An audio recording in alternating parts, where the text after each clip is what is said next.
आता बघा, हे गणित आपल्याला लॅटिस पद्धतीनं करायचं आहे. 948 ईश्वरी राजेश्वरी जाय बाहेर.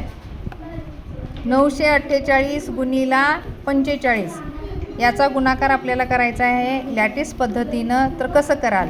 आता या ठिकाणी हे 8 एकक आहे म्हणून इथं फक्त 8च लिहायचं. हे 4 दशक आहे म्हणून इथं आपण 40 लिहायचे. आणि 9 हे शतक आहे म्हणून इथं आपण लिहायचं 900. आता या ठिकाणी 5 एकक आहे, एककाच्या खाली लिहायचं. 4 दशक आहे म्हणून इथं 40 लिहायचं. ही झाली मांडणी. तुला शांत बस म्हणा. आता ह्या मांडणीचा गुणाकार कसा करायचा बघा. इथं किती शून्य आहेत ईश्वरी? 1 2 आणि हा 1 शून्य म्हणजे किती शून्य झाले एकूण? 3. इथं हे 3 शून्य लिहिले बरोबर. आता 9चा पाडा 4 पर्यंत म्हणायचं. 9 चूक 36 किंवा 4 9 36. आता हा 1 शून्य आणि हा 1 शून्य म्हणजे किती शून्य झाले? 2 आणि 4 चूक 16. तुम्हाला पाडे येत नाहीत बघा. 4 चूक 16. आता हा शून्य इथं लिहून टाकला आणि 4 8 32. आता ह्या 5च्या समोर इथं वर 2 शून्य येते, आरामात 2 शून्य खाली घ्यायचे.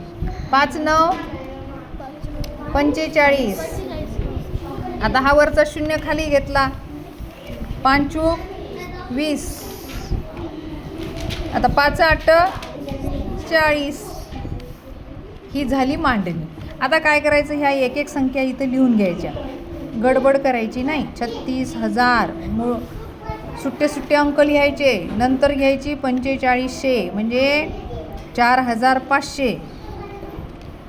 हे 4500. नंतर 1600. नंतर 200.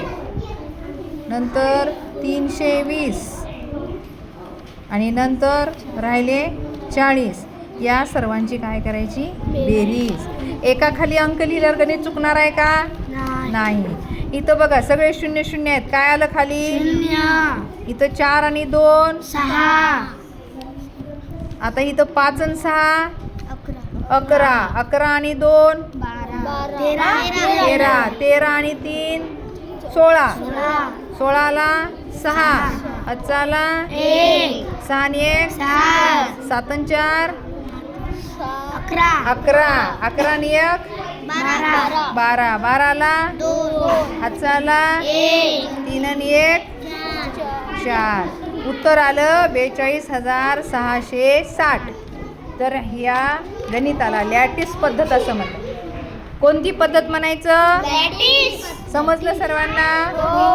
ओके.